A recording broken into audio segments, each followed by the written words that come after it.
आप सभी को मेरा नमस्कार। मैं विकास शर्मा, ज्योतिष आचार्य।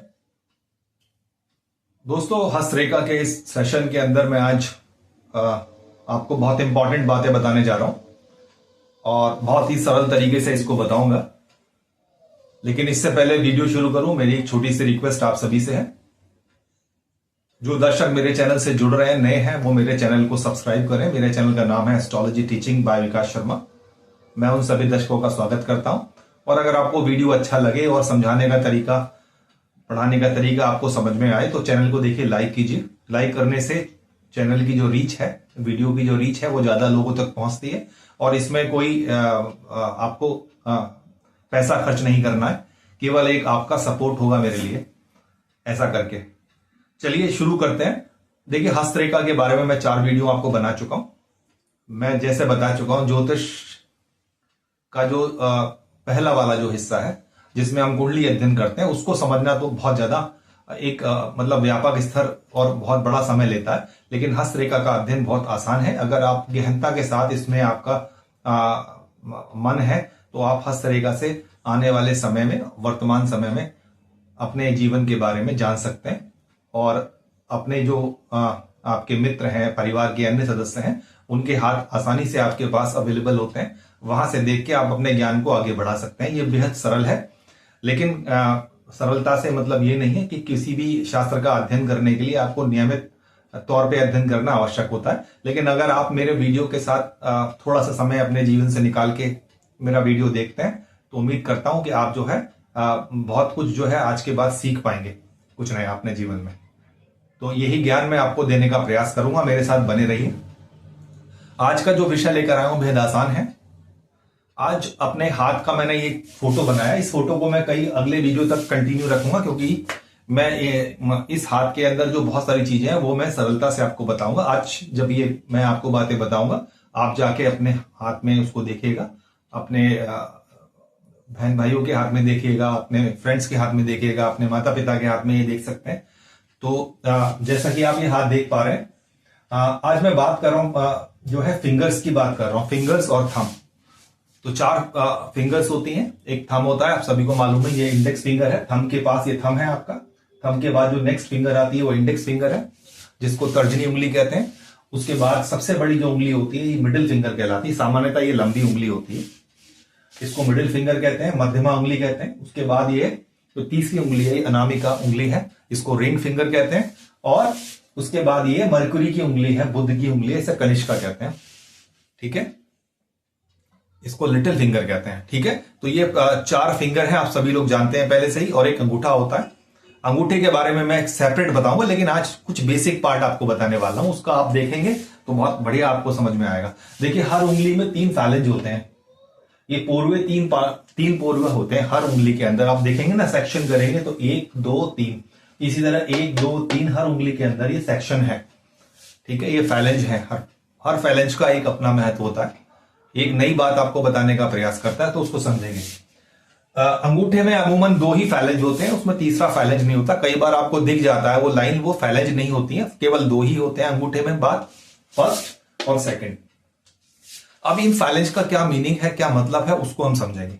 बहुत आसानी से आप इसको समझ सकते हैं। देखिए, ये जीवन मैं आपको बता चुका हूं, जो हाथ की रेखाएं हैं ये समय के अनुसार बनती और बिगड़ती रहती हैं। अगर आप ध्यान से इनका अध्ययन करेंगे तो आप देखेंगे कि बहुत सारी छोटी छोटी महीन रेखाएं आपके हाथ पे अचानक से निकल आई हैं, या बहुत सी कोई ऐसी रेखा जो आपने पहले देखी थी, 6 महीने 8 महीने के बाद वो रेखा वहां से खत्म हो गई।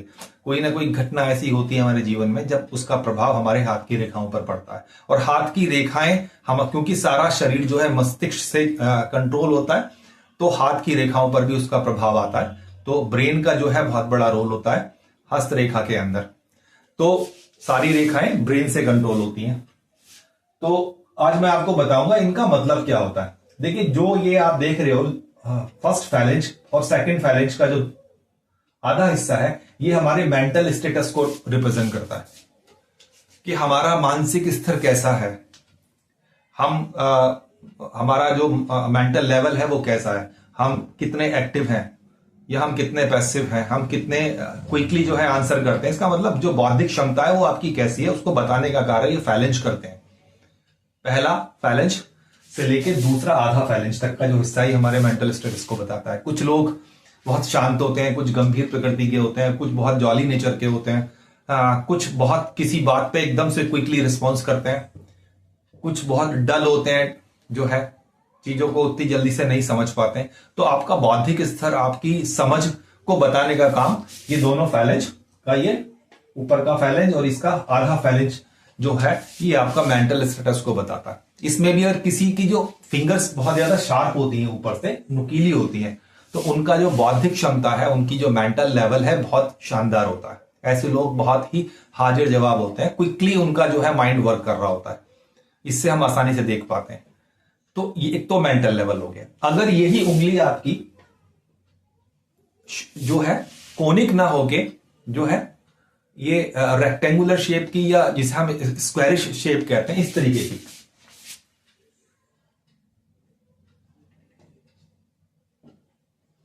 इस तरीके की फिंगर हो, यानी नुकीली ना हो, शार्प ना हो, लेकिन इस तरीके से रेक्टेंगुलर शेप के अंदर घूमी हुई हो या फैली हुई हो, इससे बाहर भी हुई हो, इस तरीके से,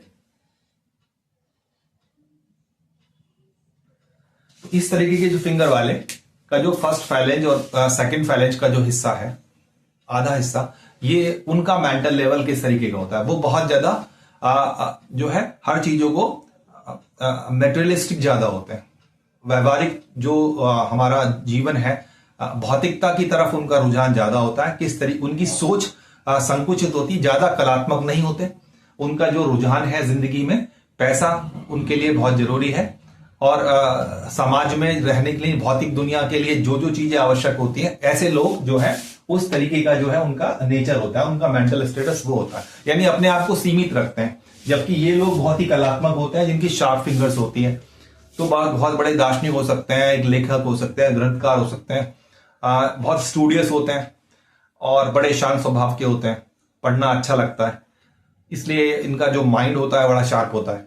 जबकि ये लोग ज्यादा व्यवहारिक होते हैं और ज्यादा मेटेरियलिस्टिक होते हैं। भौतिक जीवन के अंदर जो जो आवश्यकता है उसके लिए उनका दिमाग वहां तक काम करता है। तो दोनों में आपको डिफरेंस समझ में आ गया होगा कि इसका मतलब होता क्या है। ठीक है, अब ये तो हो गई फिंगर्स की बात। अब मैं बात करता हूं थंब की। थंब के दो फैलेंज होते हैं। ठीक है, अच्छा, मेटेरियलिस्टिक के अंदर सब कुछ आ गया आपका जीवन के लिए, जो रुपया, पैसा, खाना पीना, भोग विलास, आनंद, ये सारी चीजें मेटेरियलिस्टिक थिंग्स के अंदर आती हैं, वो सब आप जानते हैं। और मेंटल लेवल के अंदर जो मैंने आपको बताई है डिफरेंस, वो सब चीजें मेंटल लेवल को रिप्रेजेंट करती हैं। ठीक है, अब बात करते हैं ये थंब की।